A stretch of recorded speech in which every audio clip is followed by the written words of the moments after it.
கோடநாடு வழக்கு தொடர்பாக தற்பொழுது கணினி ஆபரேட்டரின் தந்தையிடம் விசாரணையானது நடைபெற்றுக் கொண்டிருக்கிறது. அண்மை செய்தியாக பார்த்துக் கொண்டிருக்கிறோம். தினேஷ் பயன்படுத்திய செல்போன் குறித்து அவரது தந்தை போஜனிடம் சிபிசிஐடி போலீசார் விசாரணையானது நடைபெற்றுக் கொண்டிருக்கிறது. தினேஷ் இறந்து 7 ஆண்டுகள் ஆவதால் அவரது செல்போன் குறித்து எதுவும் தெரியாது என அவரது தந்தை பதில் கூறிய நிலையில் தற்பொழுது விசாரணை நடைபெற்றுக் கொண்டிருக்கிறது. இது பற்றிய கூடுதல் விவரங்களுடன் இணைகிறார் செய்தியாளர் சிவசாமி. சிவசாமி, விவரம். கோத்தகிரி அருகே உள்ள கொடநாடு பங்களாவில் கடந்த 2017ஆம் ஆண்டு கொலை மற்றும் கொள்ளை சம்பவம் நடைபெற்றது. இந்த கொள்ளை சம்பவத்தின் போது அங்கு இரவு காவலாளி ஓம் பகதூர் என்பவர் படுகொலை செய்யப்பட்டார். இது அந்த எஸ்டேட் ஆனது மறைந்த முன்னாள் முதல்வர் ஜெயலலிதா, அவரது தோழி சசிகலா உள்ளிட்டோருக்கு சொந்தமான எஸ்டேட் என்பதனால் பெரும் பரபரப்பை ஏற்படுத்தியது. குறிப்பாக இந்த சம்பவத்தில் ஈடுபட்டது யார் என்பது குறித்து போலீசார் பரபரப்பாக களத்தில் இறங்கி விசாரணை மேற்கொண்ட போதுதான் அந்த சம்பவத்திற்கு மூளையாக செயல்பட்டது ஜெயலலிதாவின் முன்னாள் கார் ஓட்டுநர் கனகராஜ். அதே போல கோவையை சார்ந்த சயான், வாளையார், மனோஜ் உள்ளிட்ட 11 பேர் ஈடுபட்டார்கள் என்பது தெரிய வந்தது. அவர்களை கைது செய்யும் நடவடிக்கையில் போலீசார் ஈடுபட்ட போதுதான் இந்த சம்பவம் நடைபெற்ற 3வது நாளில் கனகராஜ் என்பவர் அந்த சேலம் அருகே சாலை விபத்தில் உயிரிழந்தார். இது பெரும் சந்தேகத்தை ஏற்படுத்திய நிலையில் மற்றவர்களை போலீசார் கைது செய்து விசாரணை நடத்தி வந்தனர்.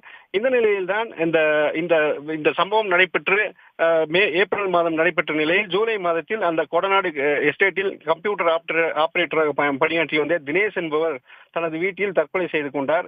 இது மேலும் சர்ச்சையை ஏற்படுத்தியது. ஏனென்றால் ஏற்கனவே சாலை விபத்தில் கனகராஜ் உயிரிழந்தார்.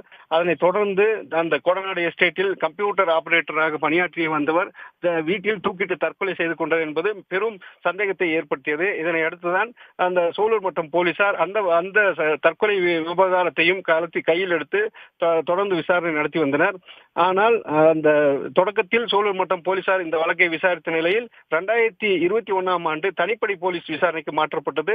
அதனைத் தொடர்ந்தும் தினேஷின் தற்கொலை விவரங்கள் குறித்து தனிப்படை போலீசார் அவரது வீட்டிற்கு சென்று அவரது தந்தை, தாய் மற்றும் அவரது சகோதரியிடம் தொடர்ந்து விசாரணை நடத்தி வாக்குமூலங்களை பெற்றனர். ஆனால் அவர்கள் வாக்குமூலத்தை பெற்றார்களே தவிர அவரின் செல்போன்களை பறிமுதல் செய்யாமலும் அதே போல அவர் செல்போனில் நடைபெற்ற தகவல் பரிமாற்றங்கள் எதுவும் பெறாமலும் விட்டதாக கூறப்படுகிறது. இந்த நிலையில்தான் தற்போது இந்த வழக்கை சிபிசிஐடி போலீசார் விசாரணை நடத்தி வரும் நிலையில் இன்றைய தினம் டிஎஸ்பி அண்ணாதுரை தலைமையிலான போலீசார் அவரது அந்த கோத்தகிரி அருகே இருக்கக்கூடிய அவரது வீட்டிற்கு சென்று அவரது தந்தையை அழைத்து தினேஷின் செல்போன் மற்றும் அதில் அந்த விவரங்களை கேட்டுள்ளனர். ஆனால் அந்த இறந்து 7 ஆண்டுகள் ஆவதனால் அவரது செல்போன் தங்களிடம் இல்லை என்றும் அந்த செல்போன் குறித்த தகவல் எந்த விவரங்களும் தங்களிடம் என்று இல்லை என்று கூறியதை அடுத்து அவர்கள் தற்போது தங்களது விசாரணையை முடித்துக் கொண்டு கோவைக்கு சென்றிருக்கிறார்கள்.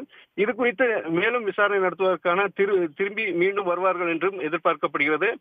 தற்போதைய நிலையை பொறுத்தவரையில் கொடநாடு கொள்ளை வழக்கை தொடர்புடையதாக 200க்கும் மேற்பட்டவர்களிடம் சிபிசிஐடி போலீசார் விசாரணை நடத்தி வந்தாலும் தற்போது தினேஷ் தற்கொலை குறித்த விசாரணையிலும் இறங்கி இருப்பது புதிய திருப்பத்தை ஏற்படுத்தி இருக்கிறது. விரிவான தகவல்களுக்கு நன்றி சிவசாமி. உடனுக்குடன் செய்திகளை தெரிந்து கொள்ள சன் நியூஸ் பெல் ஐகானை கிளிக் பண்ணுங்க.